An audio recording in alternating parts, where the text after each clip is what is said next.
Assalamualaikum warahmatullahi wabarakatuh.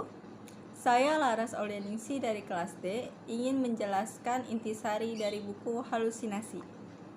1. Halusinasi. Cerita tentang nasib seorang pemimpin yang baik di depan publik namun di hatinya memiliki sifat munafik. Betapa banyak korban yang ia masukkan ke penjara bukan karena dia yang melakukannya, tetapi oleh kaki tangannya. Akhirnya, di dalam sakitnya menjelang ajal, ia didatangi oleh penyakit yang namanya waham atau halusinasi. Dia terbayang semua kejahatannya dan terbayang apa yang dia lihat di dalam kuburnya. 2. Orang asing. Seorang sekretaris di perusahaan kontraktor yang masih berusia belia, ia terhimpit oleh kenyataan untuk mempertahankan hidup dan uang dan membuatnya rela mempertaruhkan segalanya demi memiliki kedudukan. Namun, dia melanggar norma agama. Semua yang ia lakukan pada akhirnya membuat dia menyesal atas semua kemaksiatan yang dia lakukan sehingga membuat dia putus asa dan mengakhiri hidupnya dengan menabrakkan mobilnya ke sebuah truk. 3. Otoriter. Siham ialah seorang gadis yang tinggal di keluarga yang memiliki sifat otoriter, selalu memaksakan kehendak mereka dibanding mendengarkan pendapat Siham. Selain keluarganya, para penguasa dan orang kaya di negerinya pun memiliki sifat otoriter seperti contohnya Tuan Ali. Tuan Ali yang egois dan otoriter memaksakan Siham menikah dengannya, padahal Siham adalah kekasih anaknya sendiri. 4. Aib adalah cerita seorang anak perempuan yang tinggal bersama ibunya dan ditinggal melaut oleh ayah dan suaminya lebih dari 9 bulan. Ayahnya mendengar berita yang mengejutkan tentang anak perempuannya. Dikatakan bahwa anaknya hamil sedangkan suaminya sedang melaut. Hal itu membuat ayahnya marah dan malu. Tetapi ternyata itu hanya sebuah berita yang salah yang dibawa oleh pamannya sendiri. Kenyataannya, anak perempuannya itu sedang sakit kanker rahim yang menyebabkan perutnya membesar. 5. Malam pengantin. Seorang gadis berusia 17 tahun menikah dengan seorang lelaki yang sudah berkepala 7, yang lebih pantas menjadi kakeknya. Perempuan muda itu merasa ada kezaliman di antara pernikahannya. Dan tibalah pada malam pengantin, perempuan itu bertingkah di luar nalar, sehingga menyebabkan kakek tua itu kesulitan bernafas, bahkan hampir sakaratul maut. Tetapi dengan pertolongan anak dan istri tuanya, kakek itu selamat, dan kakek itu langsung menalak gadis muda itu di malam pengantin. 6. Udara yang dingin. Seorang istri yang diperlakukan tidak sebagaimana mestinya. Suaminya meminta dia untuk menjual dirinya kepada lelaki lain demi mendapatkan harta yang berlimpah dan dengan cara yang terpendek. Namun sang istri tidak menyukai pekerjaannya. Dia melakukannya hanya karena paksaan suaminya. Hingga akhirnya ia membunuh suaminya dengan menggunakan pistol karena merasa muak dan benci. 7. Mimpi indah. Diceritakan seorang guru serta pengamat politik yang berbahagia karena baru saja menikah dengan pujaan hatinya.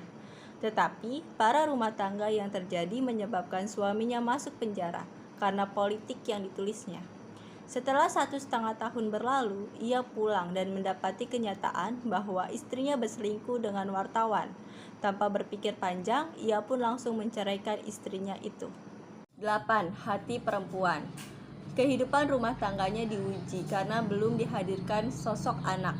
Hal itu karena sang suami mandul dan tidak berkata jujur kepada istrinya. Ia bersikap kasar dan menzalimi istrinya dan mengatakan bahwa istrinya lah yang mandul. Sang suami mengatakan ingin menikahi wanita lain demi keturunan, tetapi istrinya menyetujui. Dan suaminya melakukan hal itu untuk menguji kesetiaan istrinya setelah tahu suaminya mandul. 9. Seorang laki-laki dan kelinci. Di suatu desa hidup keluarga petani yang sangat miskin. Abdullah Saruji menderita penyakit kurang darah yang sangat parah. Keluarganya sangat tidak mampu untuk berobat. Bahkan mereka memakan roti basi, dan Abdullah mengetahui jikalau santapan kelinci dapat mengobati penyakitnya itu. Nah, tetapi apalah daya, makan pun mereka tak sanggup. Hingga suatu saat tetangganya memberikannya kelinci, tetapi nahas. Abdullah tidak bisa menelan lagi dan tidak lama kemudian ia dinyatakan meninggal dunia. 10. Si budak putih. Seorang laki-laki yang sudah beristri namun tak terlepas dari masa lalunya yang mengagumi sosok wanita kotor. Hal itu yang membuatnya selalu dipenuhi oleh halusinasi yang tinggi terhadap perempuan yang ia kagumi, sehingga banyak mengorbankan segala hal di dalam hidupnya. Pandangan dan pikirannya telah dibutakan oleh paras wanita kotor itu.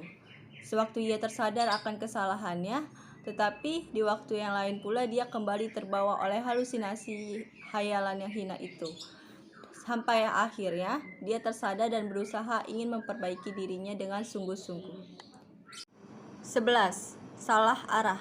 Muhammad Bakri selalu bermimpi tentang kehormatan serta karir sebagai seniman terkenal.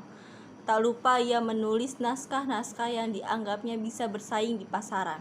Ia menjual tanah dan pekerjaannya demi kehormatan yang didambakannya. Muhammad tidak mendengarkan perkataan istrinya. Dia selalu mencela istrinya karena ia tidak berpendidikan. Hari-hari pun berlalu. Pengorbanan Muhammad Bakri tidak membuahkan hasil. Ia malah kehilangan segalanya demi kehormatan yang ia cari. 12. Jalan yang rumit. Seorang pria yang bekerja di sebuah perusahaan mendapatkan banyak tuduhan keji tentang dirinya, mulai dari ia korupsi, menjadi makelar, dan berselingkuh dengan istri direktur. Hal itu didengar oleh direktur dan akhirnya direktur memecat dirinya. Tetapi pria itu membantah semua tuduhan itu, tetapi dia memilih untuk pergi meninggalkan perusahaannya dan memulai lembaran baru dengan perusahaan baru miliknya pribadi. Dia berjaya dan situasi pun berputar. Rekan kerjanya yang dulu memfitnahnya kini mengemis-ngemis pekerjaan olehnya.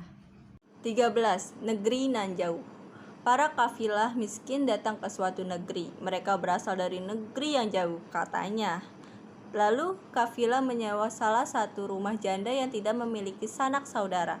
Hingga suatu ketika, salah satu kafilah tersebut yang bernama Hamdan berhasil memikat penduduk negeri dengan cerita-ceritanya dan nyanyiannya yang merdu itu, termasuk Khadijah.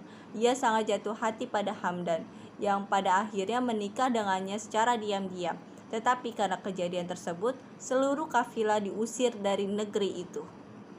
14. Pantai Emas. Seorang laki-laki yang berusaha mencari rezeki, ia pergi ke Pantai Emas yang jauh dari kampungnya. Karena dia tinggal di kampungnya merasa sengsara, tetapi di setiap langkahnya ia mengingat sang kekasih.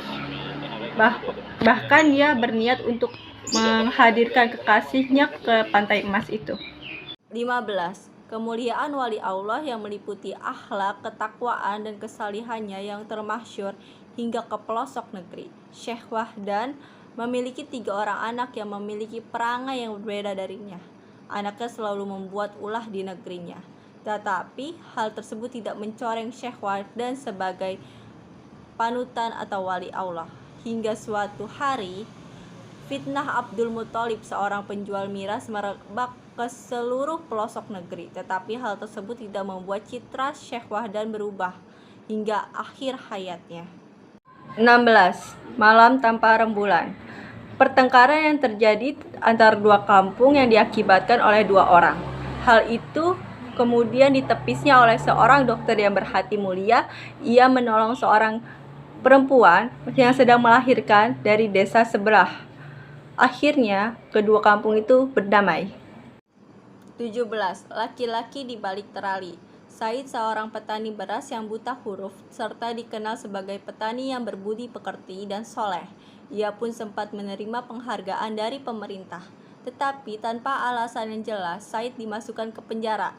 Said kebingungan dan merenung tentang kesalahan apa yang dia lakukan sehingga dia masuk ke penjara. Hingga suatu saat ketika di penjara, tentara membawa ia ke majelis hakim untuk diinterogasi, tetapi Said tidak mengerti pertanyaan yang diajukan oleh hakim tersebut. Kemudian Said dikembalikan ke penjara dan ia menceritakan kepada 80 para napi sehingga menemui titik terang tentang apa permasalahannya, yaitu pemerintah dan politik.